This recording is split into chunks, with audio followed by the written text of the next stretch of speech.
Não importa onde você tá, cara, vendendo a coxinha, ou você tá sendo atendente no posto, seja o que for, seja o melhor. Você tem que se tornar gerente amanhã, você tem que se tornar o dono, fica sócio do negócio que você tá trabalhando hoje.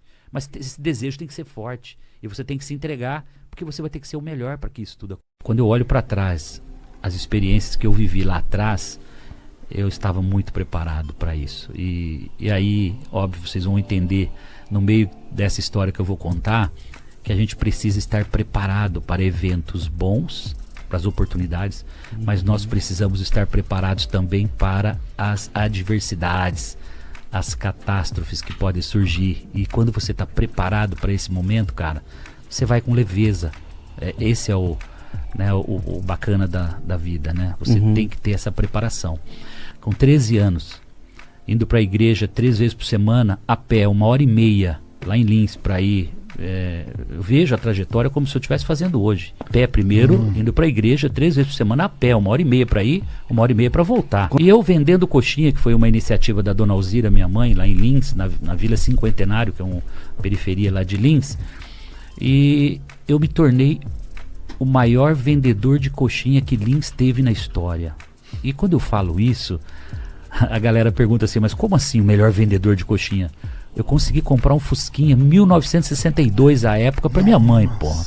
Você sabe o que é? Vendendo coxinha. Você transformar a vida da sua família, com 13 anos eu entender que o trabalho, que o dinheiro pode transformar a sua vida, mudar a vida da família, e a gente começa a ir para a igreja de Fusquinha, cara. Aquilo foi você não tem ideia do que foi essa vitória.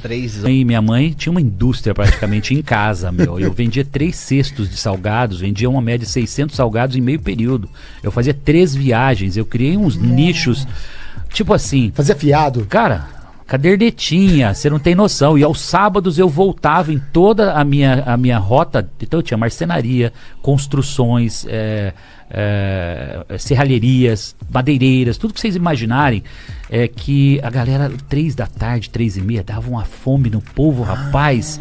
Então era ali que eu falei, cara, eu descobri meus nichos de negócio. Claro que eu fui descobrir depois, só com 20 e poucos anos, que eu fui o melhor vendedor de coxinha que ele teve na história. Era nato isso, muito legal. Era Você tinha um pitch específico assim? Mas olha que legal. Com 15 anos, eu consigo meu primeiro emprego. Copiador de Xerox. Tá? 15 anos, carteira registrada, carteira de trabalho, com meio salário mínimo na carteira. Foi meu primeiro, lembro como se fosse hoje, como R$60, acho que foi meu primeiro registro na carteira. Vocês não fazem ideia do que é um copiador de Xerox em 6 meses se tornar gerente da copiadora. Aí vocês vão falar assim, não, você tá abusando, né? Eu desmontava as máquinas, eu fazia limpeza, eu fazia polimento de cilindros, eu fazia limpeza de fusor. Tudo isso está vivo na minha cabeça até hoje. Aprendeu? Cara, o técnico da Xerox que chegava lá, eu ficava fazendo junto com ele, enquanto ele ia fazendo uma máquina, eu ia fazendo a outra e aprendendo dar polimento, fazendo a limpeza de fusor, desmontar a máquina, limpeza por dentro, eu desmontava toda a frente da máquina e fazia a limpeza, porque a cópia, o que eu fiz? Eu fazia as cópias ficarem melhor do que a original, cara. Aí o cliente olhava e falava, não é possível, você está me entregando uma cópia melhor do que o original que eu te trouxe. Eu falei, pois é, aqui o serviço da Garagem Cópias é assim. A cópia tem que ser perfeita e melhor que o original. Com isso, eu fui conquistando os clientes. Eu não estava ali para tirar cópia. Eu era dono da copiadora, eu cuidava do negócio como se eu fosse o dono. 6 meses depois, eu já estava gerenciando. Eu me lembro que eu chegava em casa, compartilhando com a minha irmã, com a família, e dizia assim, olha, eu já tomei metade da cadeira do gerente. Mais um pouquinho, eu sou gerente daquela copiadora. E nessa de me relacionar, fazer network com os clientes no balcão da copiadora, porque era um balcão de uns 15 metros e cheio de clientes. E aí chegava um cliente muito chato, Valmir, e esse cliente, cara, chegava no balcão, todos os funcionários, que eram mais de 20, fugiam, cara. Toda vez o Semenzato era o cliente que ia atender esse cliente chamado Valmir, que era um auditor de empresas, contador, etc. Um belo dia esse cara olha pra mim e eu falando pra ele, cara, tô fazendo um curso de computação nos finais de semana, já tô aprendendo a programar computadores, me relacionando, contando com muito entusiasmo o que eu estava fazendo. Eu tô estudando, tô aprendendo isso, aprendendo aquilo e contando. E ele vendo o meu diferencial. Um belo dia o seu Valmir consegue uma vaga ou surge uma vaga num grupo de empresas chamado Sermácula de Lins, madeireira, cerealista, material de construção, tudo que você pensar, fazendas, um grande grupo, um grupo grande de empresas lá. E aí o seu Valmir chega, Semenzato, tem uma oportunidade para você, não sei se você vai gostar, etc. Pô, seu Valmir, mas eu tô indo bem aqui, né, na copiadora, como é que faz isso? Eu não tinha a mínima ideia, né, do que ia acontecer na minha vida, né? Claro.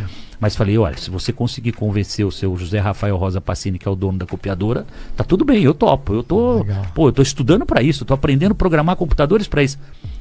Cara, 8 meses, 1 ano depois, eu já estava na Cobra Computadores, na fábrica, em Ribeirão Preto, fazendo curso de programação de computadores na fábrica.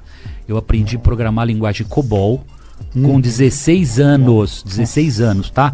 Com 16 para 17, eu assumo o centro de processamento de dados desse grupo e começo a desenvolver todos os sistemas que vocês imaginarem. Aí começa aqui, contabilidade, contas a pagar, folha de pagamento, controle de tributos da ICMS, livro de ICMS, controle de gado, controle de construtora. Comecei a desenvolver todos os códigos, sistemas. Os softwares? Sim, e de desenvolver os códigos você aprende. Sabe o que aconteceu? Mas sabe o que aconteceu? Eu me tornei, na Garagem Cópias, o melhor copiador de Xerox que Lins teve na história. Que me levou ao quê? Ao melhor programador que Lins teve na história, cara. Eu me tornei referência desenvolvendo programas de computadores. E aqui eu quero dar uma pausa e quero deixar uma dica já pra galera. Legal. Será que você está sendo o melhor naquilo que você faz hoje? Será que você está copiador de Xerox e acha que você tem que morrer copiador de Xerox? Ou você está fazendo conexão, você está abrindo portas para você crescer profissionalmente? Isso, aqui começa a trajetória. São os pilares que vocês vão ter que fazer analogia com o que vocês fazem hoje, com o que vocês estão fazendo, com o tamanho do seu sonho, com a projeção de onde você quer chegar, porque vem coisas muito maiores do que isso ainda e vocês vão perceber nessa trajetória. Não obstante eu me tornar o melhor programador que Lins teve na história, eu estou fazendo um curso técnico com 15, 16, 17 anos. Você levava junto? Primeiro colegial, fiz o técnico junto. Bom, vou fazer, então vou aprender a programar computador também, pô. Legal. E vou me formar como técnico. Nem sonhava fazer faculdade, porque acho que já sabia que não ia dar também, não ia ter tempo, não ia, né, enfim. Terminei o curso técnico, sabe o que acontece? Eu me tornei o melhor aluno formado do colégio. E eu sou convidado pelo Instituto Americano de Lins para ser professor segundo grau, com 18 anos. Autorização da Secretaria de Estado da Educação, autorização especial, porque eu não tinha pedagogia, não era bacharelado para dar aula. Não fiz pedagogia, não fiz nenhuma especialização para lecionar. Então, autorização especial, carteira de trabalho, professor segundo grau.